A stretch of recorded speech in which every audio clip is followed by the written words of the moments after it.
દેવભૂમિ દ્વારકાનું એ લાલુકા ગામ કે જેના વિડીયો ખૂબ વાયરલ થયા. ખેડૂતોના ગળા પકડવામાં આવી રહ્યા છે, વિડીયો ઉતારે છે તો રોકવામાં આવે છે. નમસ્કાર, આપનું સ્વાગત છે ગુજરાતનો અવાજ ચેનલ ઉપર અને હું છું આપની સાથે પત્રકાર કાજલ સુવા. આપ સૌએ એ લાલુકાનો વિડીયો તો જોયો હશે. તે દિવસે આ જ ભાઈઓ હતા કે જેમના ખેતરમાં આ બધું જ ઘટના બની હતી.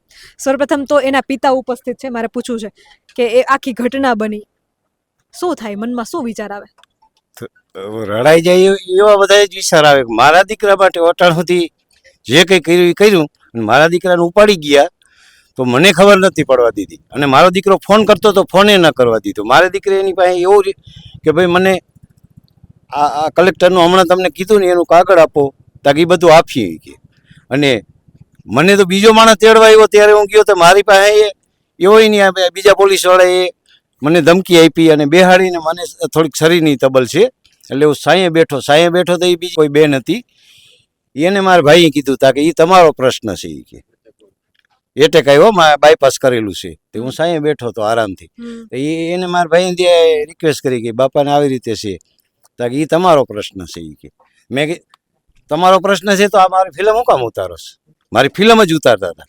અને મને કે તમે કે તમારા છોકરાઓને આડા નાખ્યા મરી ગયા હોત તો? મરી ગયા હોત તો એ ઓલા ટ્રેક્ટરમાં નહોતી બ્રેક, તમે એમ ન નાખો ટ્રેક્ટર તો એને કહેવાય નહીં, એની ભૂલ નહીં, મારા છોકરાની જ ભૂલ પૂછે. એ મને પણ એ ટોર્ચર કરતી હતી. મેં કીધું એ જે હોય મારો છોકરો કહે ને એમ જ થાય, બાકી કંઈ હું કરવા નહીં દઉં. કરવું હોય તો મારા છોકરાને ટીંગાટોરી કરીને ગળું દબીને ઉપાડી ગયા, મને ઉપાડી જાઓ. અને પાછા અમે આ અરજી દેવા ગયા, ત્યાં મારો ભાઈ જો ઓલો બેઠો એ મારો ભાઈ છે આ, અને જે પોલીસ વાળો ગળું દબીને ઉપાડી ગયો હતો ને એ દાંતની કડેરાટી બોલાવી અને હજી એ 307ની કલમ તારી ઉપર નાખ દેવી શીખી. હું જોઈ લે ધમકી આપી. હા, ધમકી આર્યા ને. અને એ અંદર જઈને મેં કેબિનમાં સાહેબને મેં સાહેબ અહીંયા તો કયો તમારી ઓફિસમાં તો આ તો અભણ માણસ હું છું, મારી પાસે કઈ સુવિધા નથી એવી, નકર વિડીયો ઉતારીને તમને દેખાડું કે આ જોતા. ત્યાં પોલીસ સ્ટેશનની અંદર અમે જ્યાં અરજી દેવા ગયા ત્યાં પણ આમ દાંતની કડેરાટી બોલાવીને કે હજી તને આમ આંગળી કરીને કે તને 307ની કલમ લગાડી દેવી. જ્યારે તો ખરો તો ઉભો તરે. અને આ 4 દી થયા હજી કોઈ વસ્તુનું નિવેદન નથી આવ્યું અમારી પાસે. અને હર કોઈ માણસનો બાપ કેના માટે કરતો હોય? પોતાના સંતાનો માટે. હે? અને એને ગળું દબીને ઉપાડી જાય તો એના બાપને કેટલો ગુસ્સો આવે, પણ છતાંય એ મારા ભાઈ કે વિડીયો ઉતરે છે તો કઈ કહેતો નહીં. ને હું જરાય સારો માણસ નથી મગજનો, હું મજબૂર છું, શું કરું?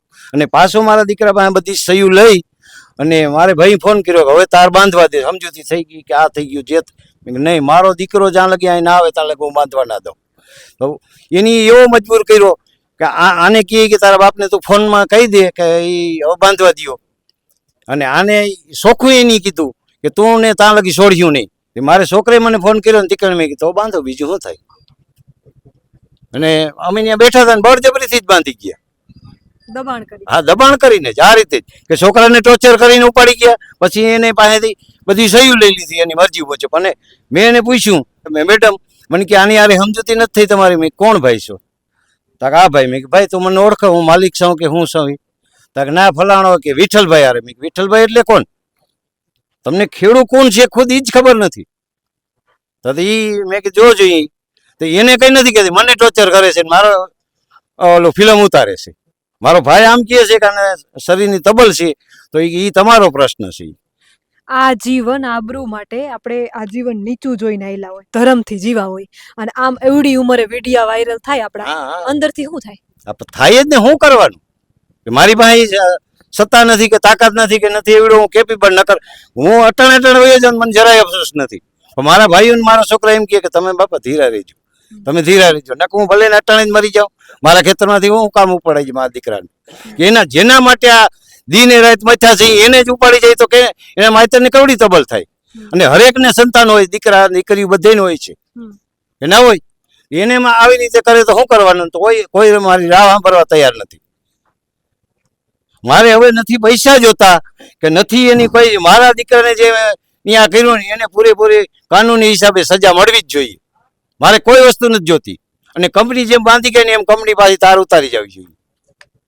જે રીતે બાંધી ગઈ એ રીતે તાર ઉતારી જવા જોઈએ.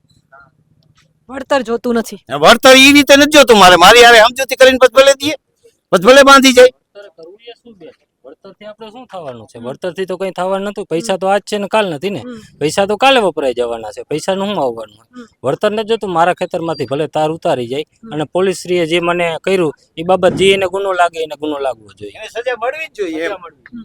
અને મને એક બીજો પોલીસ વાળો પૂછતો હતો, હું બાપા મેં કીધું, મારા ખેતરની ને મારી મેં પૂરું થઈ ગયું. તો હું મજબૂર છું, નકર મેં કીધું હું જરાય હારો માણા નથી, હું શું કરું? મારા દીકરાને ઉપાડી ગયા એટલે. બાકી નકર મારીને આર્યા મારા ગામના ભાઈ બધાય, આખા ગામના જેટલા છે એટલા બધા મારા ભાઈઓ, કોઈ મારા કાકા બીજા બધા છે, બધાને મારી ખબર છે હું કેવો છું. કોઈને એક શબ્દ બોલવા ન દઉં. પણ મારા દીકરાને ઉપાડી ગયા તો હું બોલી શકું, હું કરી શકું? મારી પાસે કઈ સત્તા નથી. પણ આપણે જેની મત આપ્યા છે ને એની પાસે સત્તા છે, ઈ કાંઈ કરવા નથી આવ્યા. કેમ નથી આવ્યા? ઈ ભાઈને એ તેડાવ્યા જે અમે અહીં હમણાં મત દીધા ને એ ભાઈને તેડાવ્યા હતા. એને પીએસઆઈ શું કીધું ખબર? કયો તો છોકરા શું કીધું તું? કંડોરિયા સાહેબ આમ તો હું વાતે ના કરું ને. આવા કંડોરિયા હાંજ થઈ જતા કે અમારે 17 આવતા હોય. ઇનામી તો આ કે વિડીયો હતો ને એટલે મારે વાત કરવી એટલે પડી. પોલીસે એવો જવાબ હા, આપ્યો. પોલીસે એવો, હા, જાદવભાઈ જેવો જવાબ આપ્યો કે કંડોરિયા સાહેબ ને મારે કેટલી ને એવા કંડોરિયા કે અમને 17 ફૂટ કે હાંજ થઈ જ નતા કે એના હારે તો હું કઈ વાત કરવા જ નથી માંગતો. પછી વેચકાને જીપમાં બેહાડી વેચાણ ને પછી કીધું હવે તાર કંડોરિયા સાહેબ ને કહીજે મને ફોન કરે કે કંડોરિયા સાહેબ અમારા માટે મુરુભાઈ અમને ફોન અમારે વાત થઈ કે ભાઈ અમે તમારા ભેગા થઈ. કંડોરિયા સાહેબે કીધું કે અમે તમારા ભેગા થઈ. કશ્યપભાઈ કીધું બધા સપોર્ટમાં જ છે અમારા કે ભાઈ અમે તમારા ભેગા જ છીએ કે જે કાયદેસર કાર્યવાહી થતી હોય એ જ પોલીસમાં થાય. એની અમને સંતોષકારક જ જવાબ આપ્યો છે. સરપંચ હતા અમારા ગામના સરપંચને અમે વાત કરી. સરપંચે કીધું કે હું તમારો ભેગો છું કે જે તે હોય એ કાયદેસર તમે કરો કે એવું.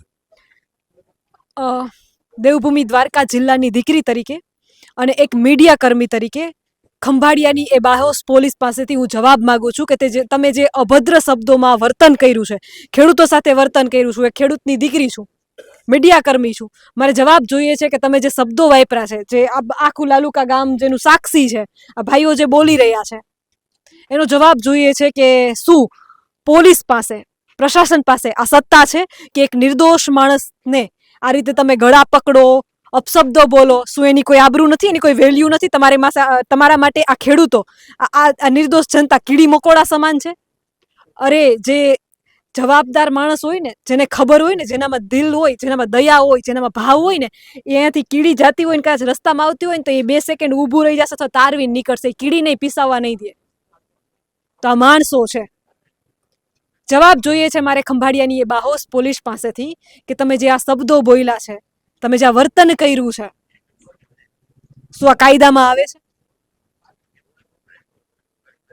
તમે શું કર્યું છે? જનતા સાથે તમે શું કરી રહ્યા છો? તમે રક્ષક છો, શું કામ ભક્ષક જેવું વર્તન કરો છો?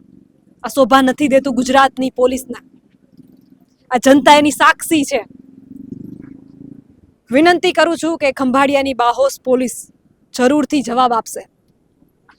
આપ જોતા રહો ગુજરાતનો અવાજ.